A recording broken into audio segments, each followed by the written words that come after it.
ভিডিওর শুরুতে সকলকেই জানাই মা সকলের মঙ্গল করুক। আর ভিডিওটা প্রথম থেকে লাস্ট পর্যন্ত সকলে অবশ্যই দেখবেন।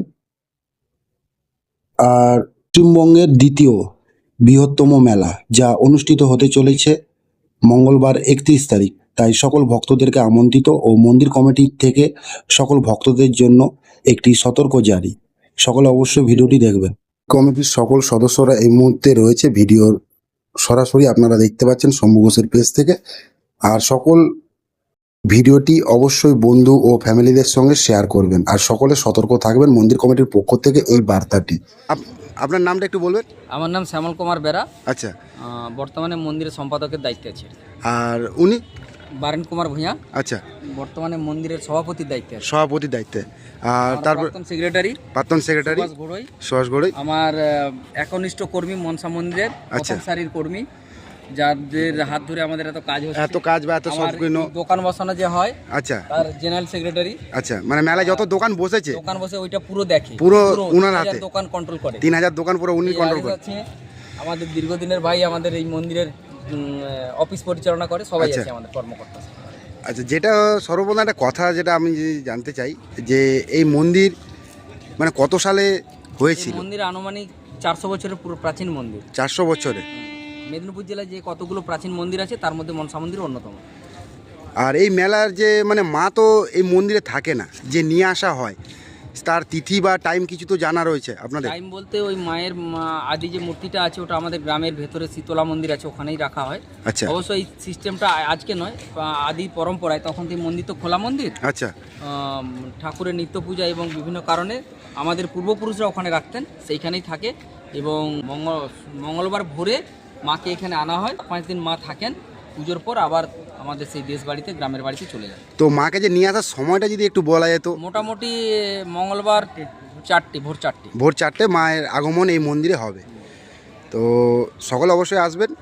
আর এই মন্দিরের ছাদের ব্যাপারে নিয়ে একটু বিষয় ছিল। ছাদ আদি থেকেই হয় না। আচ্ছা, আমাদের পূর্বপুরুষরা যারা ছিলেন তারাও চেষ্টা করছিলেন, ছাদ করতে পারেনি, তো সেই থেকে ছাদ হয় না। আপনারা দেখছেন মন্দিরের 4টে গেট হচ্ছে, একদম একদম বড় বড় সিনারিও হয়ে গেছে, কিন্তু ছাদ হয়নি এবং আমরাও সেইভাবে কোনো পরিকল্পনা নিইনি। এটা আদি পরম্পরা ওইভাবেই আছে। আর এবছর মানে যে মেলায় মানে প্রশাসনের তরফ থেকে বা মন্দির কমিটির পক্ষ থেকে কি ব্যবস্থা রয়েছে? দেখুন, এই মেলা বর্তমানে গঙ্গাসাগরের পরেই পশ্চিমবঙ্গের দ্বিতীয় বৃহত্তম মেলা। আমরা আশা করছি সামনের 31 মার্চ যে মেলা হবে, এই মেলায় প্রায় 18 থেকে 20 লক্ষ ভক্তের সমাগম হবে। আর এই 18 থেকে 20 লক্ষ ভক্তর সুষ্ঠু পরিষেবা দেওয়ার জন্য 3 মাস ধরে গ্রামবাসী, মন্দির committee, SP, DM, OC, BDO সবাই মিলে প্রশাসনিকভাবে বৈঠক এবং মিটিংয়ে আলোচনা করে করা হয়।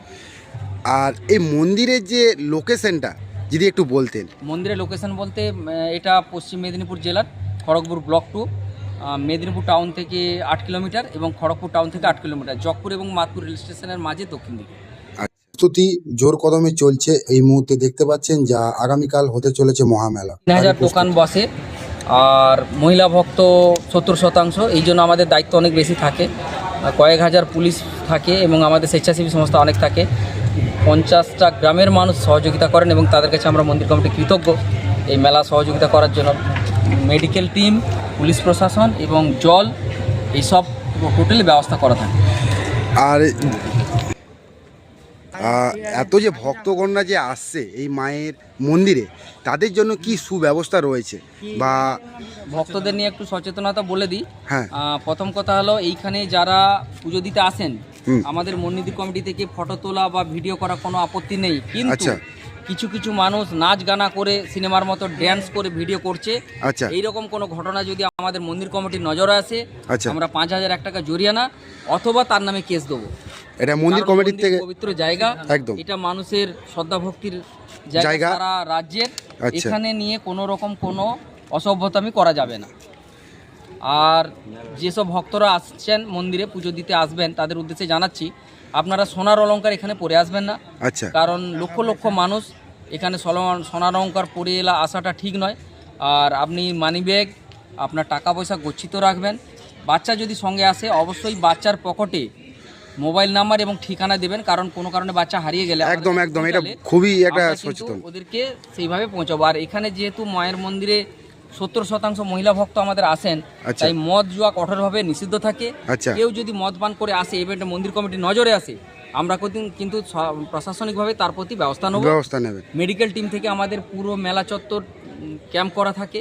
কেউ যদি অসুস্থ হয়ে যায় তাকে চিকিৎসা দেওয়া হয়। তো সমস্ত ভক্তদের উদ্দেশ্যে বলছি, আপনি যদি দেখেন কোনো মানুষ অসুস্থ হয়ে গেছে, যদি পারেন তাকে আমাদের মেডিকেল ক্যাম্পে নিয়ে আসবেন। ক্যাম্পে যদি নিয়ে না আসবেন। পারেন একটু খবর দেবেন, আমাদের স্বেচ্ছাসেবী সমস্ত সব থাকবে, স্বেচ্ছাসেবী অ্যাম্বুলেন্স থাকবে, তার দ্বারা তাকে আমরা পূর্ণভাবে চিকিৎসার ব্যবস্থা ব্যবস্থা করে দেবে।